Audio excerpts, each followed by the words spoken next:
We're going to be in Romans chapter 12 is where we're going to start today. We'll hit a couple other verses as well, but if you have your Bibles and you want to turn there, Romans chapter 12.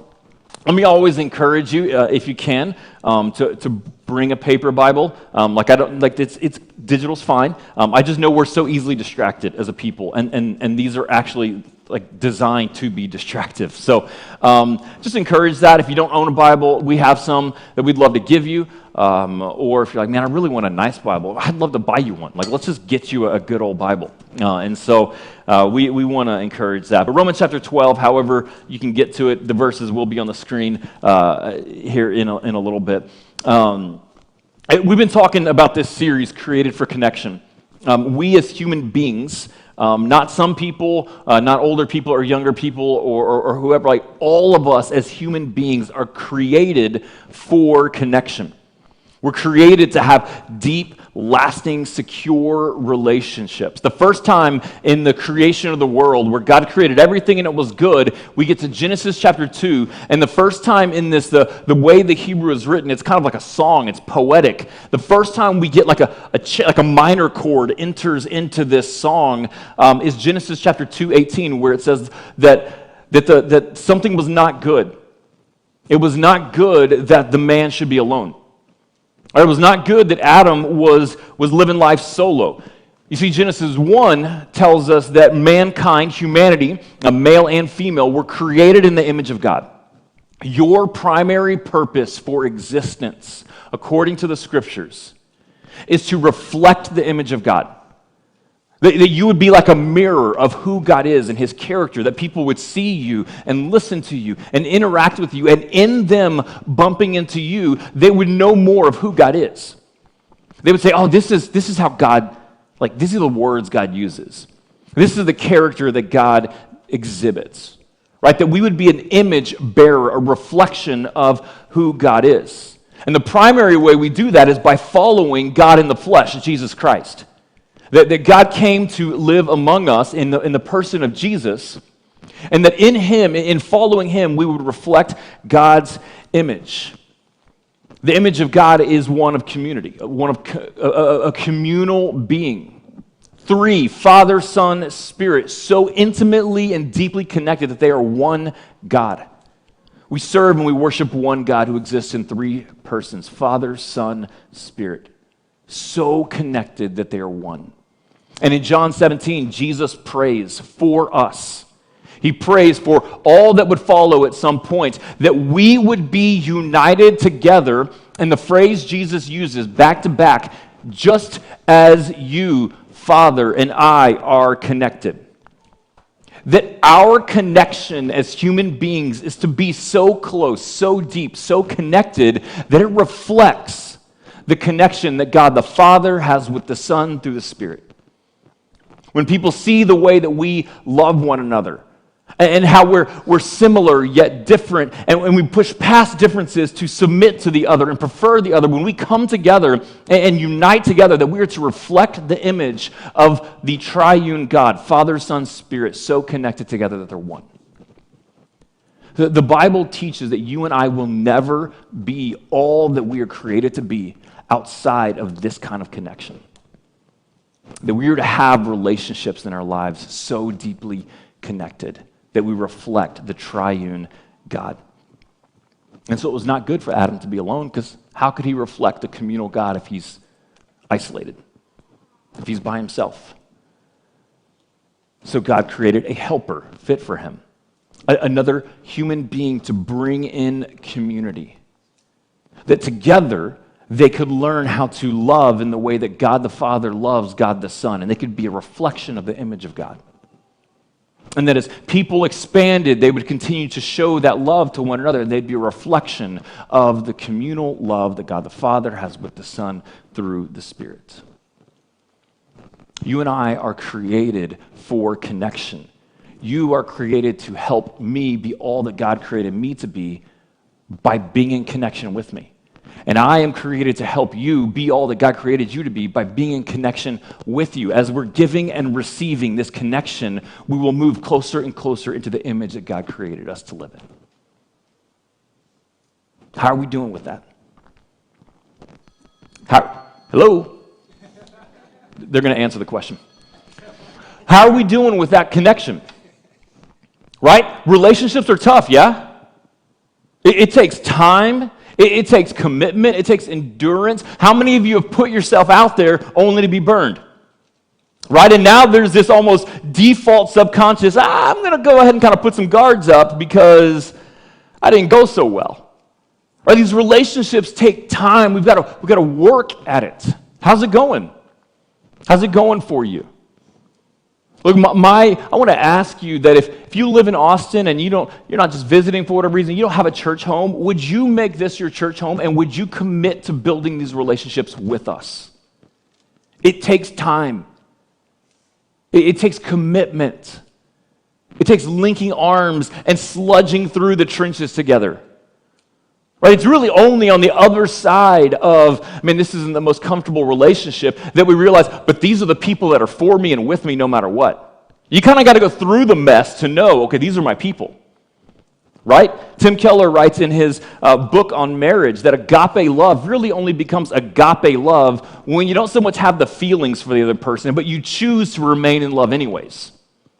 That's when it becomes agape, a love of choice and determination. And so would you do that with us? We're not going to be perfect. Neither are you. That's all right. It's okay to not be okay. But we're not going to stay there. And together we can help each other grow and thrive and be all that God created us to be. And so that's my invitation. Come and do that with us. I need you. You need me. We need one another. We're created for connection. So we started talking about how do we build these relationships and how do we keep them. 3 out of 5 today admit to feeling lonely almost every day at some level. They experience that feeling of loneliness. And there's a lot of studies right now that are showing that loneliness has greater negative effects to our well-being than smoking or poor eating or lack of exercise. Right? Whether that's, I don't know. Okay, it has a negative effect on us no matter what. It shuts us down. It weighs on our soul and our body and how we're created. Right, so how do we do? We got to build into those relationships. How do we do that? We talked first that we need to lean into Jesus first. You and I know, if everyone, we know from our own experience, we're going to drop the ball. Right, at some point, I'm not going to be the best friend or husband or father that I'd like to be. Right, and you all know that as well for yourselves. At some point, we're going to drop the ball. So are our connections. And so if we're putting all of our eggs in the basket of another human being, those eggs are going to start to crack. Or they're going to get dropped. And so first we lean into Jesus as the one who is perfect and will never fail us. And he gives us what we need to then give away connection and not expect too much from other people. Right, to have the freedom to give. So first we have to lean in to Jesus. Then we said we need to be the friend to others that we hope others will be to us. Right, it's that golden rule that Jesus teaches that we learn from preschool, right? Do unto others as you would like them to do unto you.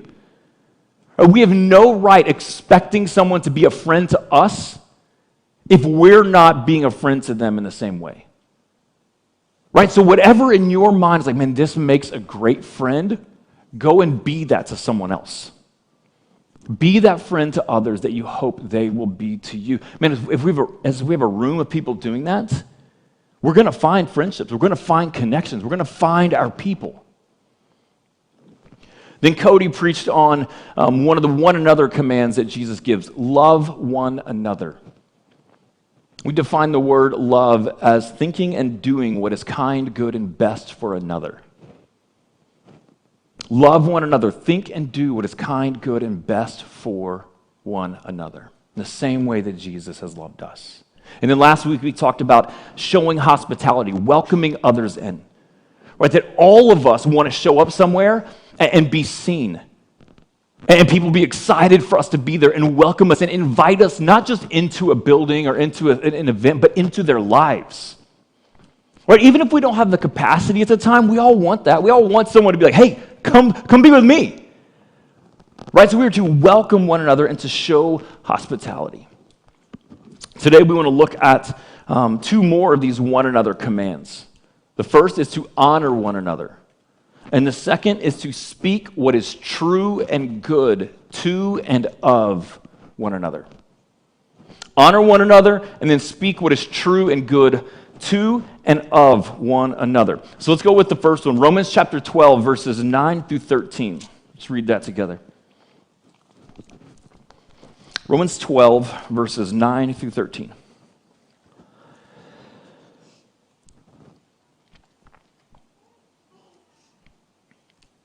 Let love be genuine. Abhor what is evil. Hold fast to what is good. Love one another with brotherly affection. Outdo one another in showing honor. That's the phrase we're going to look at today. Outdo one another in showing honor. Do not be slothful in zeal. Be fervent in spirit. Serve the Lord. Rejoice in hope. Be patient in tribulation. Be constant in prayer. Contribute to the needs of the saints and seek to show hospitality. I wanted to read all those verses because I just think they're a good packet of punch. I don't know what that meant. Just punch, packed together. I don't know what I'm trying to say. Just a lot of verses right there put together for us, right? But we wanted to focus on the phrase in the second part of verse 10, outdo one another in showing honor. If you like to nerd out a little bit, I put the Greek up here for us. So we're gonna read it together. So you've got te time aielus pra egumenoi. All right, you're gonna practice saying that out. So if you're that's how you pronounce it. That's it up at the top. Te time aielus pra egumenoi. Pra egumenoi. That's the only time in the Greek New Testament that word pra egumenoi is used. And it literally translates, in honor to one another, lead out front. In giving honor to one another, be the example, be the model. And don't just be the model, but have like a little competitiveness towards it. How many of you are competitive? Let's see the show of hands. If you're really competitive, you're like, boom, me, let's go. What are we doing? Right? I want to know who I'm competing against. How many of you are competitive? Here's my guess. Give it the right reason, and I think we're all competitive at some point. Right? Maybe you're like, I don't know, no big deal, but then someone throws some Twizzlers out there, and you're like, all right, let's go. Right? We'll throw down for some Twizzlers. I don't know. We're all competitive for something. When you hear the phrase, me first, right? What kind of competition do you see in that? What kind of competitiveness do you think of? Do you imagine if you hear someone be like, me first? Right? I think of like a kid, maybe, like a child wanting to open presents first for Christmas, or get in the dessert line first, maybe. Right? The Mr. Softy ice cream truck pulled up. Now, if that's Mr. Softy, that's going to be Stephanie you're hearing. She loves some Mr. Softy, right? Mr. Softy pulls up, and the kid's like, me first, right? Or maybe it's athletics. You're at camp, and you're trying to be seen, right? So you're like, me first. I want to get out in front. I want to make an impression, right? I want to lead the way. Right? Most of the time, when we think of that kind of competitiveness, me first, we think of petty and selfishness. But for my competitive people here, this might be the best verse for you in the Bible. Because Paul is saying, be competitive. Right? Like jockey to be out front, jockey to be in front, jockey to be the model, the leading example of showing honor to one another.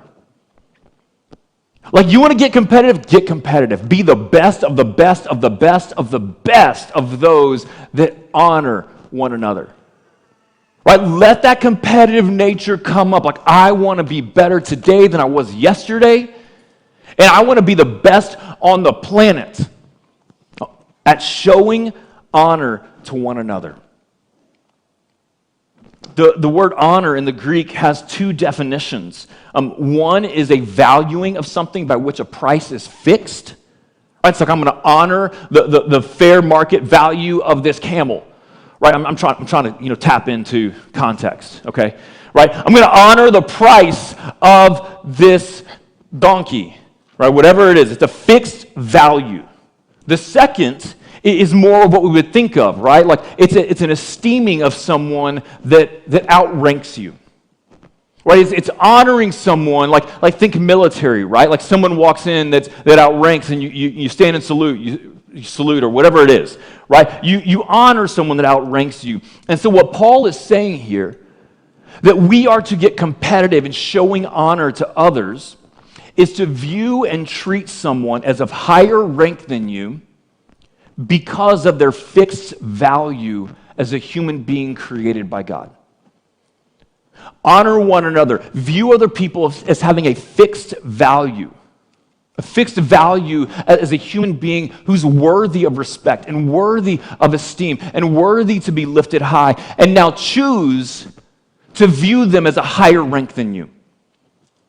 Choose to look at every single person around you and choose in your mind to consider them, and they rank higher than me. They are of higher value. It's the same idea that Paul gives in Philippians chapter 2. Consider others more significant than yourself. Whether they are contextually more significant, whether they do rank higher or not, because they are humans with a fixed value in the image of God, consider them as a higher rank than you and show them respect, show them honor. And seek to be the best of the best of the best at that. Outdo everyone else around you in showing honor. Outdo one another in showing honor. Peter says that all are worthy of honor. Not just the people that are like you, not just the people that benefit you or have done nice things to you, regardless of age or race or socioeconomic status, or what they can contribute to your end goals. Every single person, according to Peter, what Paul is saying here, every single person has a fixed value and is worthy of honor. Now be the best at showing honor to them. It makes me think about IJM, one of the partnerships that we've said, hey, we're getting on board with this, which seeks to bring rescue and deliverance to men and women and children who are trapped in modern-day slavery or in trafficking or injustices. Right? IJM, it started with someone who was a lawyer who changed his whole career in order to bring justice to the oppressed, to men and women and children that he'd never met, who would never repay him, who would never give him anything, but he determined to see that they have value. Even though they lived in another country, even though they were unnamed and uncared for by the people around them, he cared for them. And so he would honor them as human beings with his life and his vocation. And now they're global, seeking to bring rescue and to honor men and women and children who will probably never give them anything in return. I think of some of the ways I have felt most honored specifically is when those who are older than me, more educated than me, further along in their career perhaps, but choose to actually listen to me like I have something to contribute. They don't just dismiss whatever I bring to the table because I'm just some young punk kid or whatever, but they're like, hey, this person may have something, let me learn from this person. Right? That has made me feel so honored as a human being. What honors me is when I see Taylor and Sarah Simmons talking to my teenage daughters like they're normal people and not beneath them. The majority of people talk to students and teenagers and kids like they're beneath them. I'm honored when I see people talk to my daughters as equals. Like they actually have something to contribute. And they're not just a service project to accomplish. I guarantee you moms feel that way. When people care for their kids like they matter and they're not just a job to get done, to teach or to babysit for or to go behind here and, well, I got to serve kids today. But when we get to serve kids, that honors parents. Outdo one another in showing honor. Be the best kids leader that Austin Life has because you want to honor others in leading those kids. Paul says we are to never be outdone in showing honor. And I see this playing out in our offices. What would it look like if you walked into your office tomorrow, or your Zoom call if it's still virtual or whatever, right? And your goal was to honor your coworkers more than anyone else honored them. You were going to seek their good and their promotion and their celebration. You were going to take the spotlight and shine it on them. You weren't so interested in shining it on you. You wanted to honor them. And you became the best at honoring your coworkers. What would that look like? How could you honor your coworkers? Because we're commanded to in the scripture. I see this playing out in our homes. Wives, how can you honor your husbands over yourself? How can you esteem them, respect them, lift up their preferences over your own? Husbands, you know where we're going. How can you not care about your wife honoring you and instead be excited to honor your wife? View her as a higher rank than yourself. Seek to give her her wants instead of your own. Siblings, how can you honor your sisters, your brothers? How can you be more concerned with their well-being than your own? Children, how can you honor your parents? What can you do, children, that would tell your mom and dad, whether you are still living at home as a dependent or you've been out on your own for 20 years, that will tell your mom and dad that you respect them and value them and lift them high because they have a fixed value, whether they were a good dad or a good mom or a bad dad or a bad mom. They are a human being created in the image of God, and you're going to honor them and respect them. What can that look like for us to do that? See this happening with our friends and our roommates. But how can you honor your roommates this week? How can you honor your friends? Paul tells us to honor the government and elected officials. How can we honor those that are put in office, whether we voted for them or not, whether we like them or not? God tells us to honor them. Paul tells us in Timothy to honor our church leaders. I don't tell you all this for my benefit. I tell you this because if the Bible tells it for us to do, then it's good. And it's for our good. I'll tell you what honors me. Active presence. Showing up and being actively engaged in whatever we're doing. But it honors me when people want to be here. And it's not just some routine. It honors Charlie when people want to worship God and not just sing karaoke with him. Fair? It honors our staff when people want to serve others and it's not a grumbling duty that we have to do. It honors us. Because I promise you, we are cognizant and mindful about how do we schedule people. It's a discussion every single week. And so when we know we have people around us who are like joyful to, hey, put me in, coach, whatever you need, I'm in. That honors us. So it's just practical ways to honor your church leaders, as Paul says, which is for our own good. How do we honor one another? What would it look like to show up to worship, to community group, to a hang with the mindset of, okay, I'm going to outdo everyone else in that room of honoring others? What would that look like? What would it look like to honor the person next to you? Like, what would it look like to honor the guest that comes in? We're to honor the stranger. We're to honor the one that has nothing to offer us. We're to honor the one that is our enemy. Because every human being has been created in the image of God and has a fixed value that is honored enough by God that he would send his son to die for them. Therefore, we honor all people. And we seek to outdo one another in showing honor. What will this church begin to look like when that's our agenda? When all of us say, you know what, we're going to go for this. We're going to give it a go. We're going to keep just trying to improve, and outdoing one another and showing honor. Can you imagine how contagious that will be? How joyfully infectious? How many people who are bitter and angry with the church because they've got just a drawer load of church hurt will walk in and go, holy buckets, these people are kind. You'll see revival. Because sadly, people have pretty low expectations from Christians and from the church. We blow their socks off when we outdo one another in showing them honor.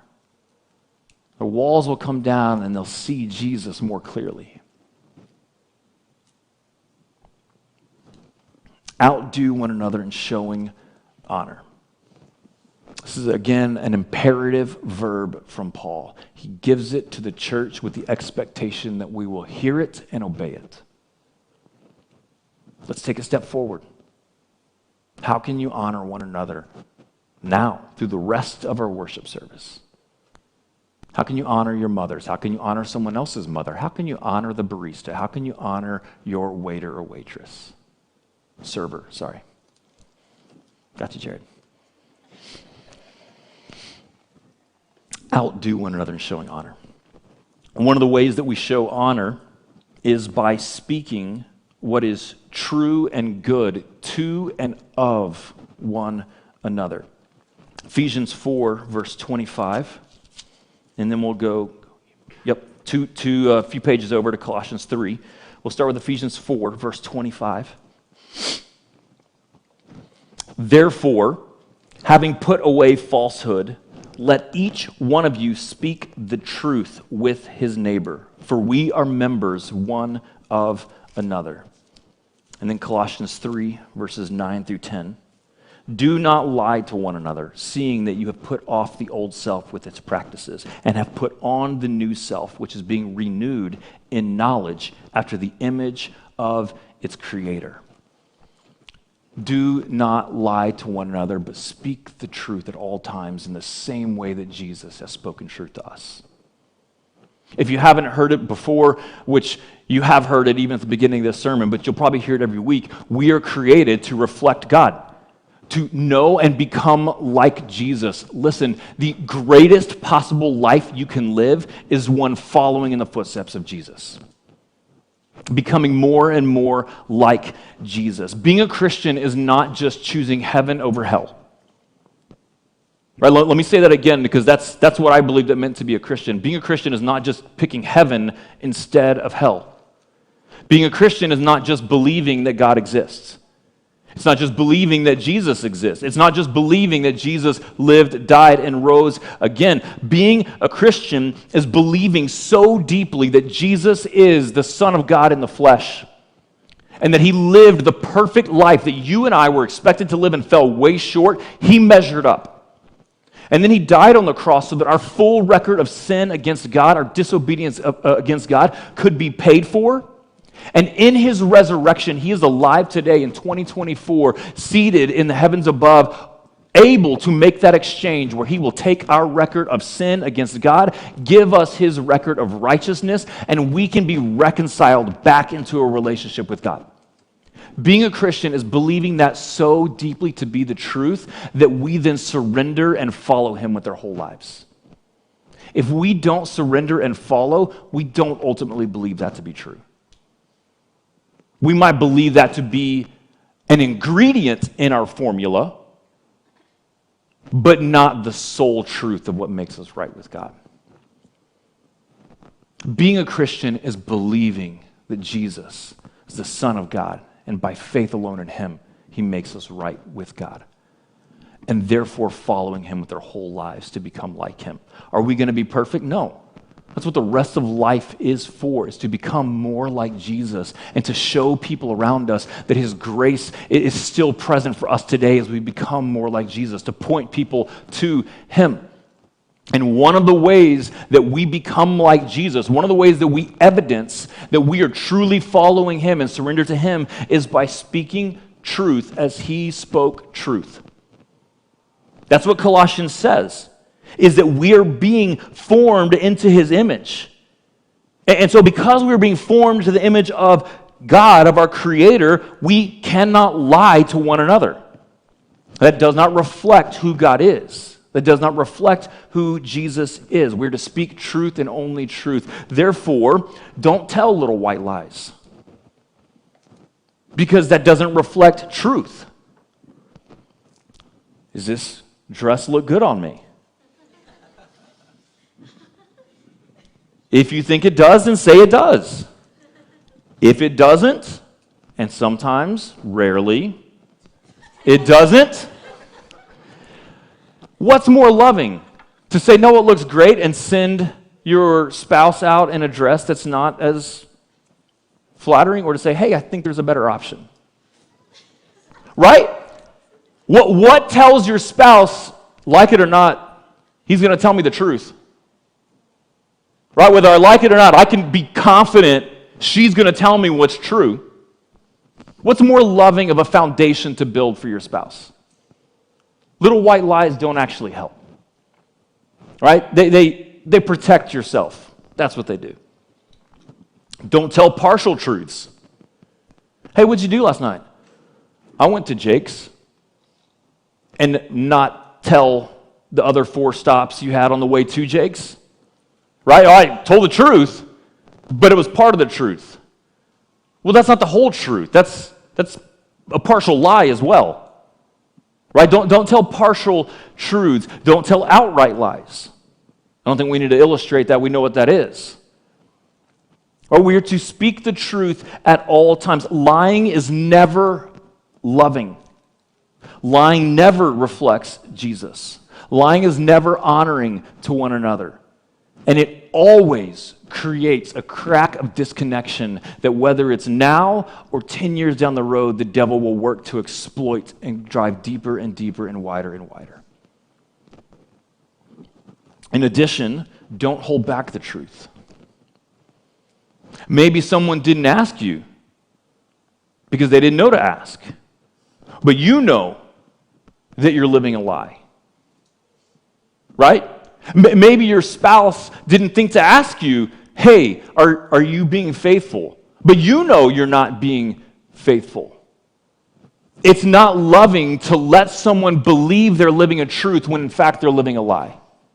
That's not honoring to another person to let them think that they're living a truth, an employee or within the church or a friend or a spouse. That's not loving to hide the truth. Hiding didn't enter the picture until Genesis 3 when sin comes in the picture. If we're hiding the truth from someone, we're living a lie. And we're letting them live a lie with us. It's not loving ever. And so what do we do? What do we do if we lie? Man, let me tell you what's beautiful is not perfection, because none of us are, but is humble progress. That's beautiful. Humble progress. I'll hire all day long someone who will admit their mistakes and work to correct it. But someone who wants to give the facade of perfection, you can't rely on that. Because you know it's not true. Right? What do? We own it, we admit it, we ask forgiveness, and we repent. We put in the work to get back on course. I believe that any offense is overcomable by humility and grace. That's the message of the gospel. Right, it's the message of the gospel. Might it take a lot of work? Absolutely. Might it be really difficult? Sure. But I believe that it's possible. Admit it, own it, ask forgiveness, and repent. That's a beautiful picture of the love of Jesus for us, the grace of God for us. The last thing that we want to look at real quick is James 4:11, James 5:9. Not only do we need to speak what is true to someone, but we need to speak what is good of someone. James 4:11, do not speak evil against one another, brothers. The one who speaks against a brother or judges his brother speaks evil against the law and judges the law. But if you judge the law, you are not a doer of the law, but a judge. James 5, verse 9, do not grumble against one another, brothers, so that you may not be judged. Behold, the judge is standing at the door. James is making the point that when we speak evil of someone, when we grumble against them, when we speak poorly of someone, what we are doing in that moment is judging that we are better than them. Oh, I wouldn't do it that way. Gosh, this person is such a... Oh, man. Yep. It's like the third time today. It's like, where's that word? This person's so unreliable. So frustrated with this person. We're just judging that we're better than them. We're more reliable. We're better of a coworker, better of a friend, better of a spouse. Right. Paul or James is saying, hey, if we judge others, God the judge will also judge us in the same way, and his gap is far wider than our gap between another person. If we want to look down on others, then we expect that God will look down on us, and his view down is far greater than our view down at others. Anytime we speak evil of someone, talk poorly of someone, slander someone, grumble against someone, we are viewing ourselves as better than them, judging them, and speaking down on them. And God says that's not loving. It's not even accurate. Don't speak evil of someone. Think about, grumbling of coworkers. Oh, can you believe she did that? All right, we're just painting someone in a negative light and lifting ourselves up at their expense. Can you believe that that's what he turned in? Right? Oh, I'm so tired of him not coming through again. That's just us assuming that we always do come through. And therefore, it's okay for us to grumble against them because we always do come through, which is not accurate, and it's arrogant. Don't speak evil of others. Recognize our own fault and the grace of God to welcome us in and to love us and give the same grace and mercy to others. If we have anything that we would want to speak poorly of, what's more loving? Saying it about them behind them or talking directly to them for their own benefit and growth? When I let you down, which I will, just come talk to me. What's going to help me grow other than you having a conversation with me? What's going to help us remain united? This is what so many churches crumble from. All these little pockets talking about other people and about ideas and this and that. It just creates disunity and disconnection, and the church starts to crumble. Let's have loving, honest conversations, knowing that you need to improve as much as I need to improve, and together we can help each other become all that God created us to be. Outdo one another in showing honor. Choose to esteem and view others as of higher rank than you. Prefer them. Be the best of the best of the best. When we look and we go, man, who is the best at honoring one another? Make sure we say your name. Let that competition drive you. That's what Paul says. Speak what is true and good to and of others. In the same way we hope they'll speak that to us, in the same way we reflect God and love God as we speak what is true and what is good. That's how we're going to build and keep real connections with one another.